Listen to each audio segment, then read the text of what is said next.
Assalamualaikum warahmatullahi wabarakatuh. Perkenalkan, nama saya Amalia Dewi Ikawati. Saya di sini akan mempresentasikan mata kuliah Sistem Informasi Organisasi dengan tema Mengelola Tenaga Kerja Digital. Tenaga kerja digital. Tenaga kerja digital diciptakan untuk menggambarkan berbagai solusi dan otomatis untuk mendorong efisiensi produktivitas di tempat kerja. Untuk bisnis sendiri, pengenalan robotika proses otomasi atau RPA telah memungkinkan pengurangan besar dalam jumlah karyawan dalam proses yang sangat manual dan mahal. Workfusion platform otomatisasi cerdas memungkinkan klien memiliki tingkat otomatisasi hingga 60% di beberapa tim, membebaskan sumber daya untuk fokus pada aktivitas bernilai tambah. Sedangkan untuk pelanggan, mereka memungkinkan terpapar robot melalui fungsi obrolan pada mesin instan atau melalui situs web. Saat ini sedang mengalami perkembangan yang signifikan, seperti contohnya WeChat. Pengenalan tenaga kerja digital untuk sebagian besar tempat kerja kemungkinan akan terjadi dalam serangkaian evolusi. Evolusi ini dapat dipecah menjadi beberapa kategori. Dibedakan oleh kompleksitas komputasi dari solusi dibagi menjadi 3. Yang pertama ada evolusi pertama, otomatisasi proses robot atau RPA. Kemudian evolusi kedua, komputasi kognitif. Kemudian evolusi ketiga, kecerdasan buatan. Evolusi 1, otomatisasi proses robot atau RPA. Robotic Process Automation adalah solusi otomatisasi yang paling diadopsi dalam bisnis saat ini.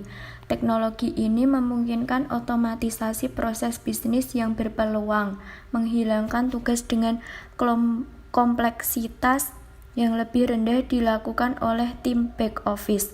RPA ini bertujuan untuk meningkatkan kegiatan operasional, untuk mengoptimalkan penyebaran tenaga kerja fisik yang mahal, dan untuk mengotomatisasi antarmuka. Evolusi 2, komputasi kognitif. Komputasi kognitif adalah simulasi proses pemikiran manusia dalam model yang terkomputerisasi. Contoh dari teknologi kognitif adalah fisik komputer, pembelajaran mesin, pemrosesan bahasa alami, pengenalan ucapan, dan robotika. Komputasi kognitif diatur untuk menjadi teknologi yang mengubah hidup dan bisnis kita dalam 20 tahun ke depan. Evolusi 3, kecerdasan buatan. Kecerdasan buatan atau AI adalah kecerdasan yang dipamerkan oleh mesin yang fleksibel sehingga memahami lingkungannya dan mengambil tindakan yang memaksimalkan peluang keberhasilannya di beberapa tujuan. Menurut Russell dan Norvig 2003, kita belum mencapai dunia kecerdasan buatan sejati yang didefinisikan sebagai komputer rasional yang sadar diri, dan banyak yang berpendapat bahwa kita tidak akan pernah mencapai tingkat kecanggihan ini. Namun penggunaan kecerdasan buatan sederhana untuk meningkatkan proses bisnis telah dimulai. Tenaga kerja digital. Tenaga kerja digital dapat dimanfaatkan dalam sebuah perusahaan. Di antaranya adalah untuk mengusahakan data, menyederhanakan interaksi konsumen dan meningkatkan layanan pelanggan, dan untuk mendorong gelombang demi gelombang peningkatan berkelanjutan dan standar kualitas ke dalam operasional dan back office proses. Dalam sebuah organisasi, banyak pertanyaan mengenai bagaimana penggunaan otomasi dioptimalkan dan tidak menciptakan kompleksitas teknologi yang tidak dapat dikelola. Yang pertama, untuk kasus bisnis dalam tenaga kerja digital, ada resiko proses. Untuk mitigasi yang disarankan adalah proses dan aliran data perlu dipahami, didokumentasikan, dan dipetakan untuk memungkinkan otomatisasi yang efisien. Kemudian untuk resiko pemahaman, mitigasi yang disarankan mengembangkan dan memelihara dokumentasi proses otomatis. Kemudian resiko akuntabilitas otomatis. Untuk mitigasi yang disarankan, akuntabilitas untuk proses dapat dipertahankan dengan pemimpin operasional saat ini atau dipusatkan di bawah kepala petugas otomatisasi. Kemudian standar otomatisasi. Untuk mitigasi yang disarankan adalah membangun pusat keunggulan otomatisasi untuk mengawasi tata kelola otomasi menjadi penghubung antara bisnis dan TI dan menyediakan keahlian materi pelajaran. Kemudian resiko pemeliharaan otomasi. Untuk mitigasi yang disarankan adalah rencanakan otomatisasi untuk membatasi dampak pembaruan platform dan perubahan teknis untuk meminimalkan dampak pada otomasi. Membangun kemampuan operasional untuk memperbarui otomatisasi sebagai tanggapan terhadap perubahan platform yang mendasarinya. Kemudian keterlibatan tenaga kerja. Untuk mitigasi yang disarankan adalah mengidentifikasi UKM dan mengembangkan kegiatan pelatihan. Peran karyawan akan berubah, harus melengkapi tim untuk transisi ini. Yang terakhir ada publik persepsi. Untuk mitigasi yang disarankan adalah untuk menggunakan kapasitas yang dikeluarkan dalam memperluas bisnis dengan otomatisasi dan meningkatkan pengalaman pelanggan.